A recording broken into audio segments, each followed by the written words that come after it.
Baik, Assalamualaikum warahmatullahi wabarakatuh. Teman-teman, ketemu lagi dengan Mathnology. Kali ini kita akan membahas tentang regresi dengan variabel intervening. Nah, jadi sebelum membahas lebih jauh, coba kita mengenal sedikit tentang variabel intervening. Jadi kalau variabel intervening itu juga dikenal sebagai variabel perantara atau variabel mediasi. Jadi kalau ada kata-kata itu ya artinya sama ya. Nah, itu adalah jenis variabel yang berada di antara variabel independen dan variabel dependen dalam suatu hubungan. Jadi kalau untuk variabel intervening ini nanti bisa dilambangkan sebagai Z atau sebagai variabel lainnya juga boleh gitu ya. Jadi kalau variabel bebas itu biasanya X, variabel terikat Y, nanti variabel intervening dalam tutorial kali ini akan dimisalkan sebagai variabel Z. Variabel ini berfungsi sebagai penghubung atau jembatan yang menjelaskan mengapa atau bagaimana variabel independen mempengaruhi variabel dependen. Jadi variabel intervening ini sangat unik sekali. Nanti ini bisa menjadi suatu jembatan. Nah, sederhananya seperti ini. Mungkin antara variabel X dengan variabel Y itu nggak ada pengaruhnya gitu, nggak ada hubungannya gitu. Nah, nanti dengan adanya variabel intervening ini akan menjembatani sehingga nanti ada hubungan atau ada pengaruh antara variabel X terhadap variabel Y seperti itu. Nah, nanti akan dikupas lebih dalam bagaimana tentang variabel intervening pada tutorial kali ini. Oke, coba langsung kita lihat aja untuk contoh kasusnya. Jadi ada seorang manajer restoran pemadam kelaparan ingin mengevaluasi pengaruh kualitas makanan dan suasana restoran terhadap niat kunjungan ulang pelanggan melalui kepuasan pelanggan. Untuk itu, manajer tersebut mengumpulkan data dari 185 pelanggan sebagai berikut. Jadi dapat dilihat di sini ada tulisan yang berwarna kuning. Di sini tulisan yang berwarna kuning ini adalah variabel bebasnya ya. Jadi ada dua. Nanti X1-nya adalah pengaruh kualitas makanan dan X2-nya adalah suasana restoran. Dan menjadi variabel terikatnya atau dependennya adalah niat kunjungan ulang pelanggan. Dan yang akan kita jadikan sebagai variabel intervening itu adalah kepuasan pelanggan. Nanti akan kita simbolkan sebagai Z. Nah, ini adalah datanya. Jadi ada 185 data. Untuk judul penelitian nanti salah satunya bisa menggunakan seperti ini ya. Jadi pengaruh kualitas makanan, jadi pengaruh X1 dan X2 gitu ya terhadap Y. Kemudian nanti bisa ada keterangan di sini peran mediasi kepuasan pelanggan pada restoran pemadam kelaparan. Ini adalah salah satu contoh bagaimana dari kasus yang tadi dibuat menjadi suatu judul. Bentuk judulnya adalah seperti ini. Apakah harus seperti ini? Banyak. Jadi variasi judul untuk variabel intervening itu ada beberapa jenis. Kalian bisa mengeksplornya sendiri nanti di internet seperti itu ya. Atau dari skripsi-skripsi atau penelitian yang sudah ada sebelumnya. Oke, jadi untuk model penelitiannya nanti adalah seperti ini. Jadi di sini nanti akan kita lihat bagaimana pengaruh langsung antara X1 terhadap Y, X2 terhadap Y. Nah, pengaruh langsung X1 dan X2 terhadap Y ini nanti akan menentukan jenis mediasi apa yang terjadi seperti itu ya. Tapi di sini nanti yang paling utama yang akan kita analisis adalah bagaimana pengaruh X1 terhadap Z, X2 terhadap Z, Z terhadap Y, dan apakah variabel Z ini memediasi pengaruh X1 terhadap Y dan X2 terhadap Y. Sehingga kalau kita lihat nanti untuk rumusan masalahnya itu ada 5 ya. Jadi pengaruh X1 terhadap Z, 1, sini 2 ya. Kemudian nanti Z terhadap Y itu adalah 3. Kemudian nanti Z memediasi pengaruh X1 terhadap Y. Jadi X1 nggak langsung ke Y, tapi X1 melalui Z, baru ke Y, nanti X2 melalui Z, baru ke Y. Nah, jadi nanti ada 5 rumusan masalah yang dapat kita explore. Apakah nanti ini cuma ada 5 gitu ya? Kalau mau explore lebih lanjut, ini nanti bisa dikembangkan sampai mungkin bisa 7 ya, 7 rumusan masalah, tapi 5 ini aja udah cukup gitu. Atau beberapa penelitian bahkan mempersingkatnya lagi dengan rumusan masalah yang ketiga ini bisa tidak terpakai juga gitu. Jadi ada 4 rumusan masalah. Jadi ini adalah beberapa rumusan masalah berdasarkan model yang sebelumnya tadi yang ini ya. Nah, model penelitian. Nah, ini adalah rumusan-rumusan masalahnya. Sekarang mari kita langsung analisis aja dengan menggunakan SPSS. Nah, jadi nanti ada 3 langkah analisis ya. Jadi langkah analisis yang pertama tuh nanti adalah analisis regresi, kedua juga nanti regresi, dan yang ketiga nanti kita akan menganalisis mediasi dengan cara metode Sobel. Nah, jadi Apa itu untuk analisis regresi yang pertama, yaitu meregresikan variabel independen terhadap variabel mediasi.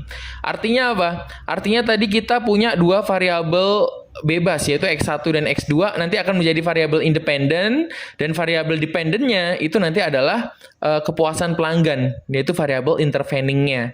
Nah, jadi kalau kita lihat pada model, nah itu ini nih. Nah, jadi ini kita regresikan X1, X2 terhadap Z seperti itu ya. Nah, tapi namanya regresi berarti ada uji asumsi klasik yang harus terpenuhi. Maka nanti kita akan melakukan uji asumsi klasik juga agar nanti model yang diperoleh itu adalah model yang baik seperti itu. Sekarang mari kita langsung coba untuk eksplorasi di SPSS-nya ya. Baik, ini adalah tampilan dari SPSS-nya ya. Jadi nanti yang pertama yang harus kita siapkan adalah variabel view-nya dulu. Jadi nanti ada dua variabel bebas, kita misalkan sebagai X1 dan X2 ya. Kemudian ada satu variabel intervening dan satu variabel terikat, di mana tadi X1-nya adalah kualitas ya, kualitas makanan gitu ya. Kita singkat kualitas aja. X2-nya adalah suasana restoran, kita singkat suasana. Z-nya adalah kepuasan pelanggan. Kemudian yang Y itu adalah kunjungan ulang pelanggan gitu. Nah, untuk data-datanya tadi kalau kita lihat itu adalah data termasuk data scale ya. Kita pastikan di sini scale. Jadi kalau kita sudah membuat variabel view-nya seperti ini, berikutnya kita bisa masuk ke data view, kita kopas aja datanya yang ada ya. Jadi tadi datanya ada sebanyak 185. Oke. Jadi di sini nanti kita akan melakukan 2 kali regresi. Jadi nanti ada regresi model 1 dan regresi model 2. Nah, kita coba lakukan regresi sekaligus untuk uji asumsi klasiknya ya. Jadi yang pertama kalian bisa memilih ini analyze, kemudian di sini kalian pilih regression, kalian pilih yang linear. Nah, di sini yang pertama nanti yang akan menjadi variabel dependent adalah variabel interveningnya, yaitu Z-nya ya. Dimasukkan ke dependent, kemudian yang untuk independennya atau variabel bebasnya itu adalah X1 dan X2. Dimasukkan ke sini. Nah, kemudian kita sekaligus untuk uji asumsi klasik, kita pilih statistik. Kita bisa mencentang collinearity diagnostik untuk uji multikoliniaritas ya. Kemudian kita bisa pilih plots. Plots di sini ini untuk uji heteroskedastisitas secara grafik nanti akan kita munculkan. Jadi Z-pred-nya kita masukkan ke X dan S-resid-nya kita masukkan ke Y. Cara mudahnya seperti ini ya. Jadi yang nomor 2 dari atas dimasukkan ke bawah, yang nomor 2 dari bawah dimasukkan ke atas seperti itu. Untuk cara mudah mengingatnya karena kata-katanya ini lumayan aneh gitu ya. Kemudian kita akan uji normalitas nanti dengan cara grafik, kita bisa centang ini, kemudian continue aja. Nanti sebenarnya uji heteroskedastisitas ya dan uji normalitasnya tuh sudah muncul nanti, tapi dalam bentuk grafik. Dalam bentuk grafik itu kadang-kadang nanti kita bisa salah untuk menginterpretasikan ya. Jadi di sini nanti kita akan munculkan dalam bentuk angka. Nah, jadi nanti untuk normalitasnya kita akan coba perkuat untuk interpretasinya dengan Kolmogorov-Smirnov ya. Ini makanya saya akan munculkan unstandardized residualnya. Kemudian nanti yang heteroskedastisitasnya kita akan perkuat dengan uji Glatzer untuk melihat untuk memastikan ya. Jadi kita nggak hanya melihat dari grafik, takutnya kita ada salah interpretasi sehingga dengan angka itu akan lebih pasti. Kita oke aja kalau sudah seperti tadi. Nah, kalau sudah oke akan muncul seperti ini. Dapat kalian lihat kalau di datanya itu akan muncul residual 1 seperti itu. Nah, oke. Sekarang kita akan memunculkan uji normalitas dengan Kolmogorov-Smirnov. Kita pilih analyze tadi ya. Kemudian non-parametric test kita pilih yang legacy dialogues. Kita pilih yang one sample KS. Kita masukkan yang unstandardized residual. Nah, ini kita pilih oke. Nah, di sini nanti ada output dari uji normalitas dengan Kolmogorov-Smirnov. Nah, kemudian kita uji Glasser. Jadi caranya uji Glasser kita pilih transform, compute variable. Nah, di sini kita akan memunculkan nilai absolut ya. Jadi absolut dari residual yang pertama bisa kita ketik aja misalkan ABS underscore res 1 ya. Ini untuk penamaan aja. Nah, di sini baru rumusannya nanti jadi ABS buka kurung res underscore 1 tutup kurung. Jadi kita cari nilai ABS dari residual 1. Kita oke aja. Kalau sudah seperti ini nanti kalian lihat di sini akan muncul ABS residual 1. Oke. Untuk uji heteroskedastisitasnya kita pilih analyze ya dengan cara Glasser tadi ya. Kemudian regression linear. Nah, baiknya kita reset aja dulu. Karena kalau nggak kita reset, nanti akan muncul residual 2. Dan seterusnya seperti itu. Akan terlalu banyak data yang muncul. Ini kita reset aja. Kita masukkan ABS residual 1 ini sebagai variabel dependent. Kemudian X1 dan X2 sama seperti tadi ya. Itu kita masukkan sebagai independent. Nah, berikutnya ini nggak usah kita utak-atik. Kita langsung oke aja. Nah, oke. Sekarang sudah ada outputnya. Mari kita interpretasikan. Ini baru untuk model regresi yang pertama ya. Nah, untuk interpretasi yang pertama adalah uji normalitas residual untuk model regresi 1. Kalian bisa melihat garis di sini atau kurva dari normal PP plot of regression standardized residual ya di sini. Nah, dapat kalian lihat kalau misalkan ini titik-titiknya atau data-datanya itu mengikuti garis diagonal, artinya data tersebut berdistribusi normal, artinya bagus ya. Nah, tapi di sini kadang-kadang kan kita ragu nih, iya nggak sih sebenarnya mengikuti garis diagonal? Nah, untuk memastikannya kita dapat melihat tabel one sample Kolmogorov-Smirnov test, kita bisa melihat dari nilai signifikansinya ya. Nah, nilai signifikansinya kalau kita lihat di sini, kalau ada titik artinya 0, ya. Jadi 0,200 di mana 0,200 itu lebih dari 0,05. Nah, misalkan di sini untuk penelitian ini alfanya adalah sebesar 5%, jadi 0,05. Karena lebih dari 0,05, maka data berdistribusi normal. Nah, oke. Berarti udah beres untuk uji normalitas residual untuk model regresi yang pertama, baik secara grafik maupun secara angka ya dari Kolmogorov-Smirnov.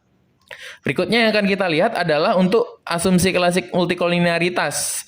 Nah, kita bisa melihat dari tabel koefisien di mana yang ada VIF-nya. Nah, kita lihat nilai VIF. Nilai VIF dari X1 dan X2. Nilainya adalah 1,185. Nah, ini kebetulan sama ya. Di mana nilai ini itu kurang dari 10 atau lebih kecil dari 10. Artinya apa? Artinya tidak terjadi gejala multikolinearitas. Nah, berarti data ini juga udah baik nih dari segi multikolinearitas. Oke, selanjutnya kita lihat dari heteroskedastisitas ya. Untuk heteroskedastisitas itu kita lihat bagaimana data-datanya itu menyebar dan tidak ada pola tertentu yang jelas. Jadi menyebar itu baik di atas angka 0 ya, jadi di atas nilai 0 nih, dan di bawah 0 tuh menyebar dengan cara tidak membentuk suatu pola tertentu. Maka ini dapat kita simpulkan tidak terjadi gejala heteroskedastisitas. Nah, ini bagus. Nah, tapi untuk memastikannya, tadi kita juga sudah melakukan uji Glasser. Kalau dengan angka itu udah pasti. Kadang-kadang kalau kita melihat ini kelihatannya nggak ada pola tuh, padahal sebenarnya ada pola. Nah, itu kan bahaya juga gitu ya. Jadi mari kita lihat bagaimana uji heteroskedastisitas dengan uji Glasser-nya. Nah, untuk uji Glasser kita nanti bisa melihat tabel koefisien, tapi harus hati-hati. Beda tabel koefisien ini dengan tabel koefisien yang kita lihat untuk multikolinearitas tadi yang VIF ya.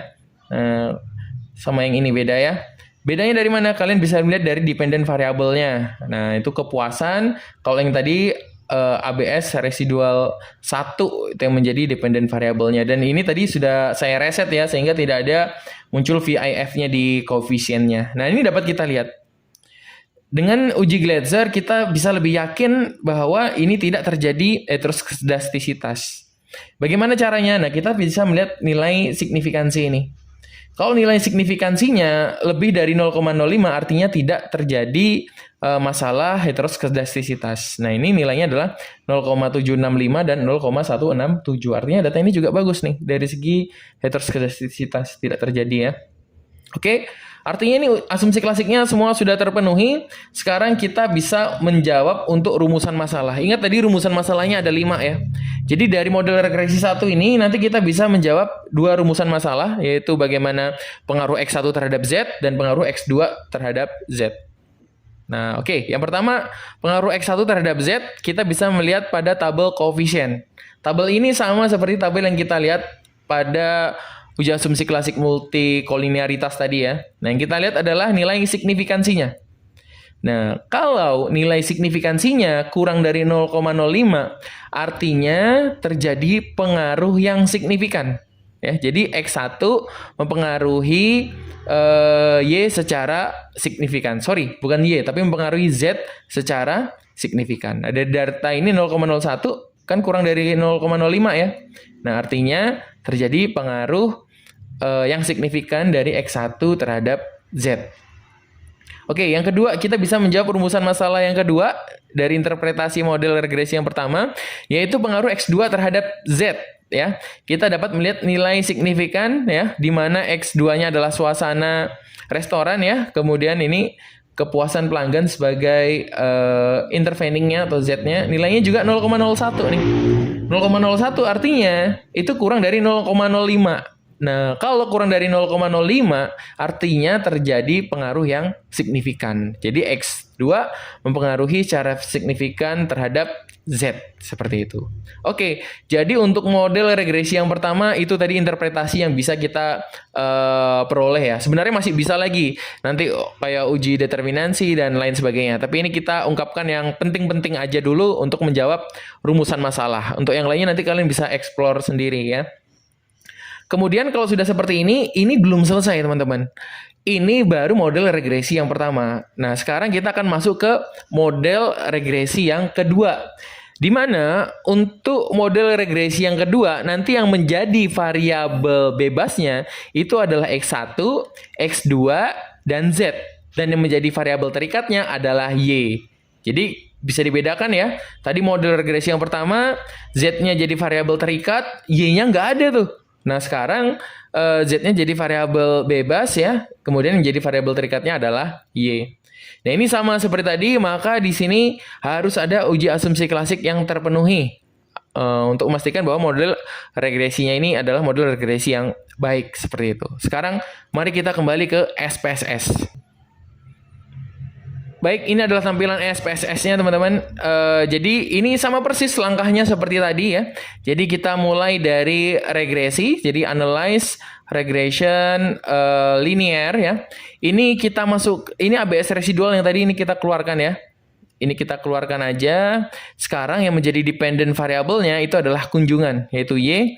Dan Z itu diikut sertakan ke independent variable. Nah, ini sama seperti tadi.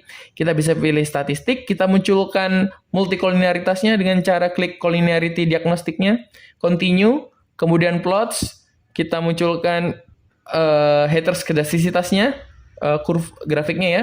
Z-pred kita masukkan ke X, S-residnya kita masukkan ke dalam Y, kita munculkan grafik normalitasnya dengan centang normal probability plot, continue, kemudian kita munculkan kita klik save tadi ya teman-teman, kita klik save. Ini untuk memunculkan unstandardized residual yang kedua. Nah, jadi kita centang aja, continue, baru oke. Oke, kita perkuat uji normalitasnya dengan Kolmogorov-Smirnov ya. Jadi analyze non-parametric test, kemudian legacy dialogs, kita pilih one sample KS. Nah, di sini kita masukkan, nah ini tadi ya yang sebelumnya. Ini adalah residual unstandardized residual yang pertama, ini kita keluarkan, kita masukkan yang kedua nih ya. Nah, ini langsung oke aja. Kemudian kita uji Glatzer untuk memperkuat uji asumsi heteroskedastisitasnya. Jadi dengan cara transform, compute variable. Nah, ini ada yang tadi, ini bisa kita manfaatkan. Ini kita ganti aja angka satunya jadi angka 2 nih. Ini kehapus nih. res 2 ya. Kemudian di sini kita ganti menjadi 2 juga. Jadi unstandardized residual 2 yang akan kita operasikan gitu ya. Kemudian oke. Kemudian analyze lagi, kita regression ya, linear. Ini kita keluarkan variable dependentnya yang Y, yang kita masukkan adalah ABS residual yang kedua. Nah, di sini tapi, kita reset aja dulu, biar settingan-settingan yang tadi itu nggak muncul lagi gitu. Biar nggak ada muncul residual, biar outputnya juga nggak muncul lagi normalitas dan lain sebagainya. Oke, kita masukkan ABS residual 2 ke dependent. Kemudian untuk variabel bebasnya itu kita masukkan X1, X2, dan Z. Nah, ini langsung oke aja. Yang ini nggak usah diutak-atik lagi. Oke, udah selesai. Untuk model regresi yang kedua. Nah, sekarang mari kita interpretasikan output dari model regresi yang kedua ya. Nah, oke. Yang pertama sama seperti sebelumnya, yaitu uji normalitas residual untuk model regresi yang kedua. Secara grafik atau secara kurva dapat kita lihat di sini ya, di mana data-datanya ini mengikuti suatu garis diagonal. Nah, untuk memastikannya kita bisa melihat nilai signifikansi dari one sample Kolmogorov-Smirnov test. Nilainya adalah 0,059. Artinya dia lebih dari 0,05. Kalau lebih dari 0,05, yaitu alfa yang sudah kita pilih sebelumnya ya, itu maka datanya adalah berdistribusi normal. Bagus ya. Oke. Uji normalitas beres. Berikutnya adalah uji multikolinaritas untuk model regresi yang kedua. Kita lihat nilai VIF-nya. Nah, kalau tadi sebelumnya ada 3 variabel di sini 2 variabel ya. Ini masuk ke 3 variabel. Sama kriterianya kayak tadi. Kita lihat nilainya. Kalau nilainya kurang dari 10 artinya bagus, tidak terjadi multikolinearitas. Nah, ini nilainya kurang dari 10 semua nih. 1,262, 1,257, 1,208. Jadi semuanya aman ya, tidak terjadi gejala multikolinearitas. Ya, bagus. Nah, oke. Lanjut. Untuk heteroskedastisitas kita bisa melihat kurvanya di sini ya. Ini juga menyebar nggak jelas nih ya, membentuk suatu pola apa gitu kan. Menyebar di atas angka 0 secara merata, menyebar di bawah angka 0 gitu secara merata. Nah, ini berarti secara kasat mata dapat kita lihat tidak terdapat gejala heteroskedastisitas. Tapi untuk memastikannya lagi-lagi seperti tadi kita lihat berdasarkan uji Glaser ya. Di sini yang dapat kita lihat adalah nilai signifikansinya. Nah, di mana nilai signifikansi yang baik untuk uji heteroskedastisitas itu nilainya harus lebih dari 0,05. Nah, ini kan nilainya lebih dari 0,05 semua nih. 0,219, 0,673, 0,600. Nah, itu semuanya lebih dari 0,05. Artinya tidak terjadi masalah heteroskedastisitas. Mantap, bagus ya. Oke, berikutnya kita dapat menjawab rumusan masalah yang ketiga, yaitu bagaimana pengaruh variabel Z terhadap Y ya. Nah, oke, kita lihat di sini. Jadi kita bisa melihat pada tabel koefisien yang ada VIF-nya tadi yang kita lihat untuk multikolinaritas. Kita lihat yang di signifikansinya. Kita lihat di sini signifikansinya 0,0. Artinya apa? Artinya lebih kecil daripada 0,05. Artinya terjadi pengaruh yang signifikan ya. Antara ini salah nih. Ini harusnya Z terhadap Y ya. Nah, ini sorry ini belum terketik dengan baik. Jadi ini hati-hati. Ini kesimpulannya adalah pengaruh Z terhadap Y ya, berpengaruh secara signifikan. Oke. Nah, ini berarti sudah selesai untuk model regresi yang pertama dan model regresi yang kedua. Nah, sekarang kita akan melakukan analisis mediasi. Nah, untuk analisis mediasi nanti kita bisa menggunakan metode Sobel. Nah, untuk metode Sobel nanti kita akan melakukan dengan kalkulator Sobel. Nah, bagaimana itu? Mari kita lihat di sini. Jadi untuk langkah analisis yang ketiga adalah uji mediasi untuk menguji apakah variabel intervening berfungsi sebagai mediasi antara variabel independen dan variabel dependen. Bener nggak sih Z tadi itu memediasi antara X1 terhadap Y gitu ya? Atau Z itu nggak sebagai mediasi gitu, nggak sebagai penjembatan gitu antara X1 dengan Y.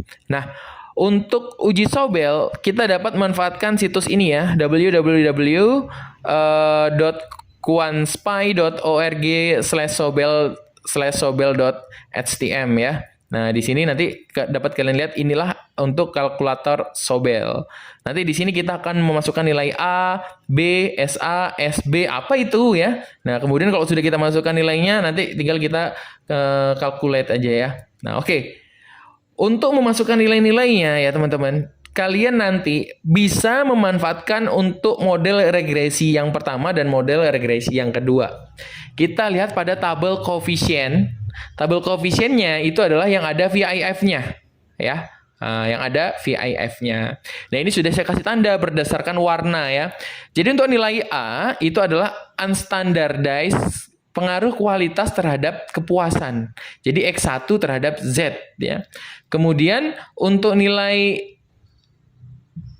SA aja dulu deh ya, biar enak. Untuk nilai SA, nah itu adalah standar error dari pengaruh kualitas terhadap kepuasan. Nah, ini jadi dari model regresi 1 bisa kita masukkan nilai A dan SA-nya ya. Kemudian untuk nilai B dan SB-nya kita bisa mengambil dari model regresi yang kedua. Untuk regresi yang kedua yang menjadi variabel terikatnya itu adalah kunjungan ya. Dimana di sini nilai B-nya ini adalah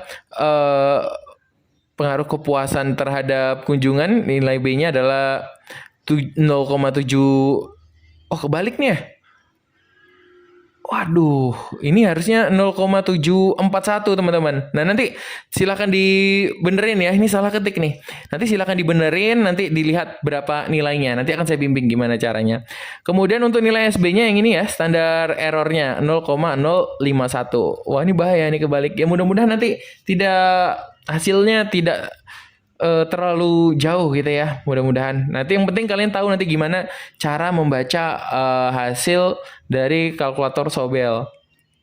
Di sini kita calculate aja, nanti maka akan muncul angka-angka ini. Nah, nanti berikutnya akan kita interpretasikan. Jadi nanti dalam skripsi bisa dimasukkan hasil dari kalkulasi perhitungan Sobel. Yang kalian lihat adalah nilai dari p-value untuk Sobel test ya. Nah, di sini dapat kalian lihat kalau nilainya itu kurang dari 0,05 ya, artinya itu variabel Z itu memediasi hubungan antara X1 terhadap Y. Artinya ini menjawab rumusan masalah yang keempat ya. Nah, tapi di sini akan kita lihat apakah mediasinya ini adalah mediasi penuh atau full mediasi atau mediasi parsial seperti itu ya. Nah, untuk menentukan apakah mediasinya ini adalah mediasi penuh atau mediasi parsial, kita bisa melihat dari model regresi yang kedua. Kita lihat pengaruh kualitas X1 terhadap Y. Di sini nilainya adalah 0,520. Artinya lebih dari 0,05. Kalau dia lebih dari 0,05 artinya tidak ada pengaruh yang signifikan antara kualitas terhadap kunjungan. Nah, jadi ini nggak ada pengaruhnya nih kualitas kekunjungan. Nah, artinya apa? Artinya tadi si Z memediasi gitu ya. Kemudian X1-nya itu nggak ada tidak mempengaruhi Y, artinya terjadi full mediasi. Ya, jadi nggak ada pengaruh X1 terhadap Y, maka terjadi full mediasi. Nah, akan kita lihat untuk yang kedua. Jadi rumusan masalah yang terakhir ya, yang kelima akan kita jawab. Hati-hati teman-teman untuk mensubstitusikan nilainya ya. Tadi saya juga sampai salah gitu. Nanti silahkan dibenerin. Mudah-mudahan kalau ada perubahan angka hasilnya tetap sama ya. Harus hati-hati. Oke, ini sama persis seperti tadi ya. Jadi akan kita masukkan. Jadi sebenarnya untuk tipsnya itu nanti silahkan yang B dan SB-nya aja yang diganti gitu ya. Untuk yang A dan SA-nya aja yang diganti, B sama SB-nya nggak diganti. Dan hati-hati teman-teman, kalau nulis koma di sini pakai titik ya. Kalau pakai tanda koma biasa nanti nggak bakal bisa dikalkulate gitu ya. Nah, oke. Dengan cara yang sama, tapi di sini nanti nilai suasana yang kita ambil ya. Berarti nanti nilai unstandardized-nya adalah 0,384 untuk nilai A ya. Kemudian SA-nya itu adalah standar error-nya 0,115. Nah, ini nggak ada yang salah nih ya. Oh, ini salah nih ya. Ya ampun, ini mudah-mudahan nggak terjadi hal yang signifikan ya. Nah, nanti akan saya tampilkan bagaimana hasil yang sebenarnya di akhir video nanti ya. Jadi kalau nanti ini ada kesalahan, revisinya nanti di akhir video dapat kalian lihat. Oke, kalau sudah seperti ini kita interpretasikan untuk menjawab rumusan masalah yang kelima. Kita lihat di sini nilai P value-nya ya. Nilai P value-nya itu kurang dari 0,05. Artinya apa? Artinya variabel Z ini memediasi nih pengaruh X2 terhadap Y. Nah, sekarang kita lihat nih, apakah dia full mediasi atau mediasi parsial? Nah, kita lihat dari model regresi yang kedua, yaitu X2 suasana terhadap Y, yaitu kunjungan. Ternyata nilainya 0,03 nih. Artinya apa? 0,003 ya, lebih kecil lagi. Artinya apa? Artinya dia kurang dari 0,05. Artinya ada pengaruh yang signifikan suasana terhadap kunjungan. Nah, jadi ada pengaruh langsung nih dari suasana ke kunjungan. Nah, artinya di sini nanti variabel Z memang memediasi, tapi tidak memediasi penuh. Di sini dia hanya memediasi parsial. Nah, ya. Jadi artinya bagian dari pengaruh variabel suasana restoran terhadap niat kunjungan ulang pelanggan dijelaskan melalui kepuasan pelanggan. Jadi kepuasan pelanggan tuh dapat memediasi ya, tetapi ada juga pengaruh langsung yang tidak dimediasi oleh kepuasan pelanggan. Jadi ada juga pengaruh langsung ya sebagian dari X2 terhadap Y. Nah, oke, kalau ini artinya udah semua, tinggal kita tulis kesimpulannya berdasarkan hasil analisis kita tadi ya. Berarti di sini tadi X1 terhadap Z berpengaruh secara signifikan ya, X2 terhadap Z berpengaruh secara signifikan juga, Z terhadap Y berpengaruh secara signifikan, Z menjadi memediasi penuh ya, X1 terhadap Y atau full mediasi. Kemudian Z memediasi parsial X2 terhadap Y. Nah, ini adalah kesimpulan yang nanti bisa kalian tuliskan di skripsi atau penelitian kalian. Oke, demikian untuk video tutorial kali ini. Semoga dapat dipahami dengan baik. Semoga kita nanti bisa ketemu lagi di video-video selanjutnya. Untuk revisian yang tadi nanti akan saya tampilkan di akhir video. Hati-hati dalam menginput nilai. Terima kasih. Wassalamualaikum warahmatullahi wabarakatuh.